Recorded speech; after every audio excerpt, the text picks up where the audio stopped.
For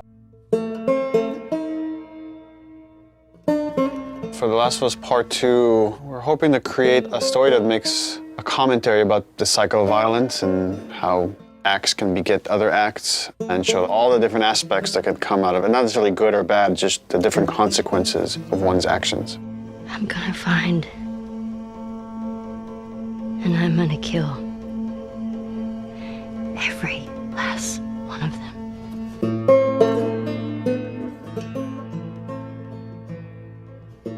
I've heard a lot of people say, why make a sequel to The Last of Us? I didn't even hear the full pitch of the game, but just like the outline of what Neil was wanting to do with this game, I realized, oh, this is something we have to make. This, this isn't even an option. There's absolutely more to do here.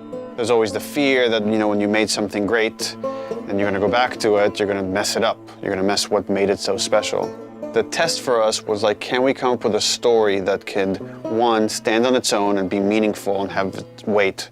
The same kind of feeling we had when we came upon the story for the first one. But also now, because it's part 2, it has to be additive. It has to take the first one into consideration, that if you played both, then you get like a bigger narrative. The thing that Neil really cared about, that the studio really cared about, is honoring Ellie and Joel specifically, and their journey as characters. What is the honest next steps that they would take? What are the truest moves that we could see them do? The Last of Us 2 expands on the first game, both in the relationship between Ellie and Joel, the relationships that we see Ellie having, and just the greater world that we're in, and we see more of it.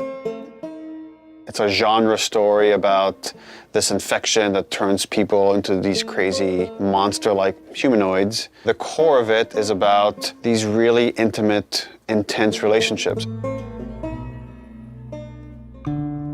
At the start of the game, Ellie is 19. She is living in a safe, secure community. We're coming in, 25 years after the outbreak. And you, as Ellie, live in Jackson, which is this kind of somewhat tranquil town in this really messed up reality. She has real community now. She has people who love and care for her, willing to sacrifice for her. Joel is also very settled down. He's now part of a town. He's no longer a smuggler.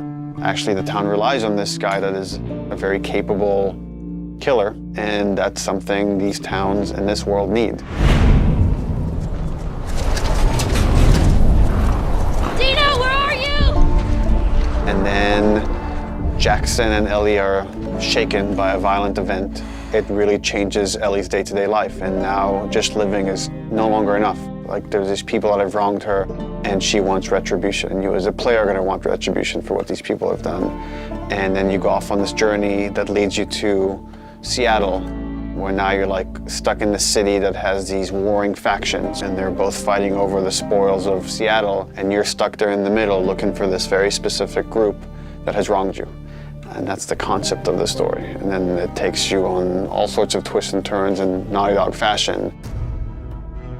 I know even within the studio, we've had a lot of philosophical arguments about some of the events and what happens in the game, and I think in this one might be more divisive than the first game in a very kind of exciting way that I think it raises those interesting philosophical questions and asks the players to interpret some of the material that's there and see where they stand on those questions.